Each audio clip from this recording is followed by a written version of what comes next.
근데 어쨌든 지금 중국을 향해서도 지금 무역 전쟁을 하고는 있지만 전쟁 자체를 원하는 건 아닌 것 같은 게 협상 얘기를 또 계속하고 있잖아요. 도대체 어떤 국면을 원하는 걸까요? 맞습니다. 관세폭탄 때려놓고 70여 개 국가 유예해 주니까 정말 전화통에 불이 났어요. 트럼프하고 빨리 협상하고 싶다. 일본 가장 먼저 할 것 같고요. 그런데 중국만 평온해요. 정말로 시진핑은 반응을 전혀 보이질 않고 있습니다. 일기 때 경험한 학습 효과가 있습니다. 그것도 전략이군요. 맞습니다. 예. 시간은 누구 편이냐? 중국 편이라는 겁니다. 왜냐?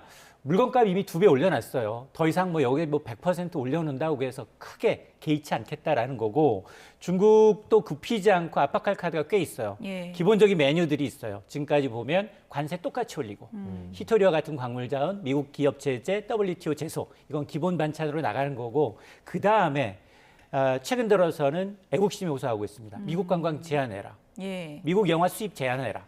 그러면서 이제 이 조금 트럼프의 아킬레스 건이라고 하는, 이건 조금 꺼내기 힘든 카드지만 실질적으로 펴내지 않고 미국의 국채를 대량으로 매도하고 있습니다. 예. 자, 그러다 보니까 사실 중국은 일기 경험하면서 대미 의존도가 굉장히 낮아졌어요. 한 20% 육박하던 게 지금 15% 미만으로 낮아졌고, 오히려 내수를 키우면서 중국을 때리다 보니 오히려 기술 자립 속도가 좀 빨라지고 있거든요. 네. 이러다 보니까 맷집이 세진 겁니다. 그러니까 전혀 반응을 안 하는 거예요. 그러니까 트럼프가 빨리 이제 시진핑을 끌어내야 되겠는데 협박을 해도 달래도 안 나오니 이런 얘기가 나오고 있는 겁니다.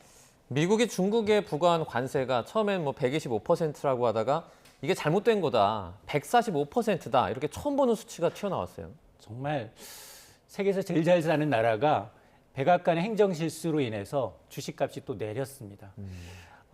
대중국 관세율 125% 아니고요. 145%입니다. 수정했어요. 네. 이전에 2월과 3월에 붙었던 이 마약류, 펜타닐 관세 20%포인트 추가 안 돼 있다라는 얘기입니다.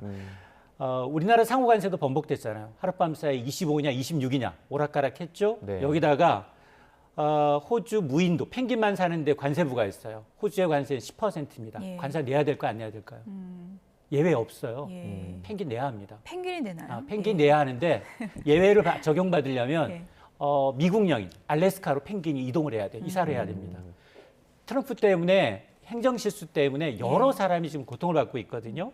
아마 이렇게 주먹구구식의 어떤 이 상호 관세 어떤 이 방식에 대해서 전 세계인의 이제 분노가 좀 커지고 있는 대목입니다. 예. 분노가 커지고 있는 가운데 중국의 가장 센 무기를 날리고 있는데도 시진핑이 말씀하신 것처럼 무반응을 보이다 보니까 트럼프 대통령 어떻습니까? 좀 당황한 건가요? 어떻게 봐야 됩니까? 맞습니다. 일기 때도 그렇고 미국과 끝까지 맞짱 뜰 수 있는 국가는 중국밖에 없어요. 네. 근데 결론은 정해진 겁니다. 지금까지 미국을 상대로 해서 이렇게 승리한 국가가 없기 때문에 그럼에도 불구하고 왜냐? 임기는 제한이 있잖아요. 예. 트럼프 대통령의 임기는 라스트 4년이고요. 예. 시진핑은 언제 끝날지 모르는 그렇군요. 임기입니다. 그러다 보니까 임기는 내가 이긴다. 이런 겁니까? 왜냐 끝까지 버티게 되면 예. 내상을 입지만 예. 중국 경기 상당히 안 좋습니다. 예. 중국 경기 안 좋음에도 불구하고 누가 더 많이 이제 이 장기간 집권하는 사람의 경우에는 오히려 지금 대응하지 않고 점점점 시간이 가면 특히나 이런 관세 협정을 통해서 내년 11월이 미국의 중간 선거인데 이 중간 선거가 왜 중요하냐? 하원 445명이 다 바뀌어요. 그리고 상원의원이 100명의 3분의 1이 바뀝니다. 그러면 지금처럼 트럼프 행정부가 굉장히 고율의 관세를 부과하게 되면 당장 걱정되는 게 물가예요. 물가는 치명적입니다. 예. 왜냐? 지난해 전 세계 60여 개 국가에서 선거했는데 집권당이 다 패배했어요. 이유는 물가 때문이에요. 예. 지금 물가 불안하거든요. 그러다 보니까 이제 중국의 경우는 이걸 알고 있는 거죠.